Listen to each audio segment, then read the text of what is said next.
The Queen expressed advice to Prince Harry when he returned to the UK, amid concerns over his public comments about US politics. Royal aides are said to be preparing for the Duke of Sussex to visit the UK within weeks. Staff have reportedly been told to get Frogmore Cottage ready for his visit. Prince Harry might face a possible telling off from the Queen when he returns to the UK, according to reports. Royal aides are said to be preparing for the Duke of Sussex to visit, and staff have reportedly been told to get Frogmore Cottage ready. The Queen, who returned to work this week, could speak face-to-face with her grandson on castle grounds.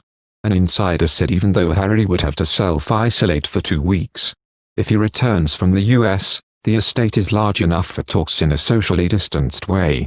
Staff at Windsor have been told to prepare for the possibility Harry could come back. They are told that it could be within weeks, but Meghan's name was not mentioned. There are all sorts of issues to speak about, not only his political statements but also his visa situation in the US. It comes as Meghan Markle and Prince Harry were branded the least eco-friendly royals by an energy company in a scathing report. It said it has based its rating on travel footprint, how many environmental charities they support, their attendance at environmental events, how sustainable their wardrobes are.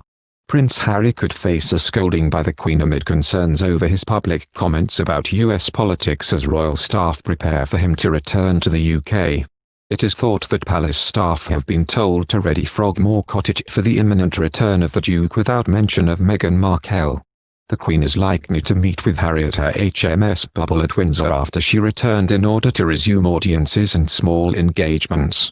They are told that it could be within weeks, but Meghan's name was not mentioned. There are all sorts of issues to speak about, not only his political statements but also his visa situation in the US. Even though he would have to isolate for 2 weeks, the estate is large enough for talks in a socially distanced way. The news of his return comes after Harry handed over a substantial sum in order to pay rent and clear the bill for £2.4 million taxpayer-funded renovations carried out on the couple's UK home. But one royal expert has claimed that Meghan and Harry, who now live in a $14 million mansion in Santa Barbara, with their 1-year-old son Archie, have burnt significant bridges beyond repair. The couple appear to not be bothered by their decision to leave the firm and move to the US, Penny Tuna wrote. Harry and William will never be able to heal the relationship, and the bridge will never be repaired. Though the biographer comments that while Prince Harry is able to improve his relationship with his brother Prince William, the Queen has congratulated our health specialists around the world as she took part in a video call to mark World Sight Day 2020. Speaking in a video call with 5 other participants, including Sophie, Countess of Wessex, the Queen heard of the work specialists are doing to improve sight in Commonwealth nations around the world. Capital T. The Countess introduced the monarch to the call, adding her participation was very, very special. On the line was Peter Holland, Chief Executive of the International Agency for the Prevention of Blindness. He said, "There are over 1 billion people worldwide who have sight loss because they don't have access to the eye care they need." Also taking part was Natarajin Venkatasan, Quality Manager at the Eravandi Hospital, which has centres across India. He pointed to a huge demand in eye care, adding his role is to ensure procedures are safe. The Queen remarked, "I was just thinking of the numbers of people in India. It must be a very big job." From Australia, Jennifer Merriweather, Senior Policy Advisor at the Fred Hollows Group to Eliminate Avoidable Blindness, spoke of administering eye care in remote regions of the country. The Queen laughed and confirmed she did remember the visit, which took place decades ago in 1963. The monarch added, "With the distances, some of the health care for eyes must be very difficult."